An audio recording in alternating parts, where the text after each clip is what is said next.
എതിർപ്പിന് പിന്നാലെ മലക്കം മറിഞ്ഞ് സമസ്ത നേതാവ് നാസർ ഫൈസി കൂടത്തായി തെറ്റ് സംഭവിച്ചെന്നും രണ്ട് സമുദായങ്ങളോടും ക്ഷമ ചോദിക്കുന്നതായും നാസർ ഫൈസി കൂടത്തായി വാർത്താ സമ്മേളനത്തിൽ പറഞ്ഞു.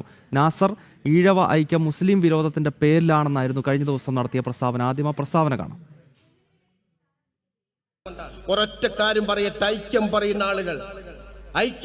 ആളുകൾ ആ ഐക്യത്തിന് വേണ്ടി ചെയ്യേണ്ട സാമാന്യം ഒരു ഫോർമുലയുണ്ട്.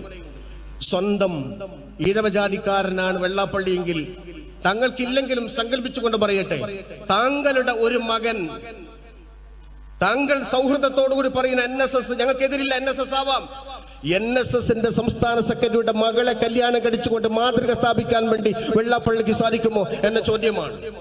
ഐക്യം അവിടെ നിന്നുണ്ടാവട്ടെ, സൗഹൃദമുണ്ടാവട്ടെ. കെട്ടിച്ചു കൊടുക്കാൻ പോലും, കുടുംബബന്ധം ചേർക്കാൻ പോലും ഐത്തം പ്രകാരം മാറ്റിനിർത്തപ്പെടുന്നവർ മുസ്ലിം വെറുപ്പിന്റെ പേരിൽ ഐക്യപ്പെടുന്നത് ശരിയല്ല.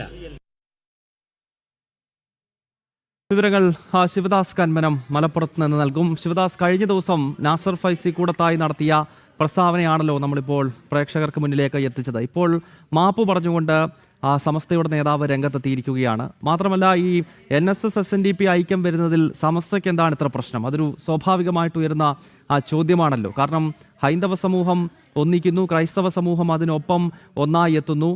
നമ്പൂതിരി മുതൽ നായാടി വരെ എന്നതിനപ്പുറത്തേക്ക് നമ്പൂതിരി മുതൽ അത് നസ്രാണി വരെ എന്ന നിലയിലുള്ള പ്രസ്താവനകൾ വരുന്നു. അതിൽ സമസ്തയെ പ്രകോപിപ്പിക്കുന്നത് എന്താണ്? ഗൗതം, തീർച്ചയായും ഇപ്പോൾ ഉയർന്നു വന്നിരിക്കുന്ന ഇത്തരത്തിലുള്ള കാര്യങ്ങളാണ്. അതായത് നമ്പൂതിരി മുതൽ നസ്രാണി വരെ എന്ന് പറയുമ്പോൾ സ്വാഭാവികമായി ഒരു ഹിന്ദു സംഘടനകളും അതോടൊപ്പം തന്നെ ഹിന്ദു വിഭാഗവും അതോടൊപ്പം തന്നെ ക്രിസ്ത്യൻ വിഭാഗങ്ങളും ഒന്നിക്കുന്നു എന്നുള്ളതാണ് അതിൽ പ്രധാനപ്പെട്ട ഒരു കാര്യം.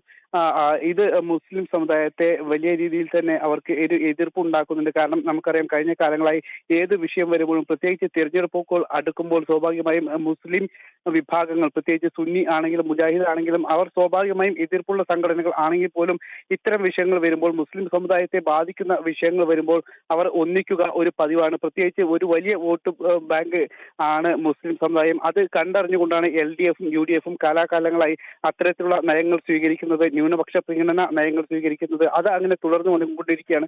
പക്ഷേ തിരഞ്ഞെടുപ്പ് പോലുള്ള ഒരു ഘട്ടം വരുമ്പോൾ സ്വാഭാവികമായും ഹിന്ദു വിഭാഗത്തിൽപ്പെട്ട സംഘടനകളോ അല്ലെങ്കിൽ ജാതീയ സംഘടനകളോ ഒക്കെ തന്നെ അത് വിഘടിച്ച് നിൽക്കുന്നതാണ് കാലാകാലങ്ങളായി നമ്മൾ കാണുന്നത്. ഇത്തരത്തിൽ ഇത് ഹിന്ദു സമൂഹത്തിന് വലിയ ഒരു തിരിച്ചടിയാണ്. പലപ്പോഴും അത് വലിയ രീതിയിലുള്ള പ്രതിസന്ധികൾ ഉണ്ടാക്കാറുണ്ട്. പക്ഷേ ഈ അടുത്ത കാലത്താണ് ഇപ്പോൾ വെള്ളാപ്പള്ളി നടേശൻ പറയുന്നത് നായാടി മുതൽ നസ്രാണി വരെ ഒരുമിക്കണം എന്നുള്ള രീതിയിൽ പ്രസ്താവനകൾ പറഞ്ഞിരുന്നു. നേരത്തെ അത് നായാടി മുതൽ നമ്പൂതിരി വരെ എന്നുള്ളതായിരുന്നു. പിന്നീട് അത് നസ്രാണി വരെ ഒരുമിക്കണം എന്ന് പറയുമ്പോൾ അത് വലിയൊരു കൂട്ടായ്മയ്ക്കുള്ള ഒരു തുടക്കം കൂടിയാണ്. ഇതിന് പിന്തുണ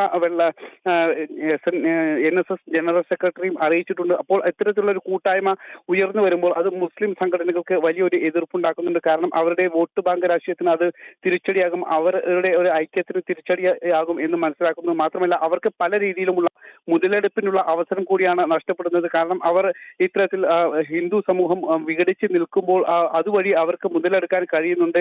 പ്രത്യേകിച്ച് സമസ്ത പോലുള്ള സംഘടനകൾ, ജമാഅത്തെ ഇസ്ലാമി പോലുള്ള മതമൗലികവാദ സംഘടനകൾ അടക്കം ഇത്തരത്തിലുള്ള ഹിന്ദു വിഭാഗങ്ങളിലെ വിഘടിക്കുന്ന ഈ ഒരു സാഹചര്യം പല സമയങ്ങളിലും അവർ മുതലെടുക്കുന്നുണ്ട്. ഇതെല്ലാം തന്നെ മനസ്സിലാക്കിക്കൊണ്ടാണ് ഇപ്പോൾ ഇത്തരത്തിൽ ഹിന്ദു വിഭാഗങ്ങൾ ഒന്നിക്കുമ്പോൾ അത് തങ്ങൾക്ക് തിരിച്ചടിയാകും എന്നും. എന്തായാലും ഹൈന്ദവ ക്രൈസ്തവ ഐക്യം രൂപപ്പെടുന്നു എന്ന ഘട്ടത്തിലാണ് തീവ്ര ഇസ്ലാമിക സംഘടനയായ സമസ്ത ഇപ്പോൾ അതിനെ വിമർശിച്ച് രംഗത്തെത്തിയത്. കഴിഞ്ഞ ദിവസം കോഴിക്കോട് ഒരു പൊതുപരിപാടിയിൽ സംസാരിക്കുന്ന ഘട്ടത്തിലാണ് സമസ്ത നേതാവ് ഈ രീതിയിൽ NSS SNDP ഐക്യത്തെ വിമർശിക്കുന്നൊരു സാഹചര്യമുണ്ടായി. പിന്നീട് അതിനെതിരെ വലിയ പ്രതിഷേധമുയരുന്ന ഘട്ടത്തിൽ ഇപ്പോൾ ആ പ്രസ്താവന പിൻവലിക്കുകയാണ് സമസ്ത. വിവരങ്ങൾ മലപ്പുറത്ത് നിന്ന് നൽകിയത് ശിവദാസ് കന്മനമാണ്.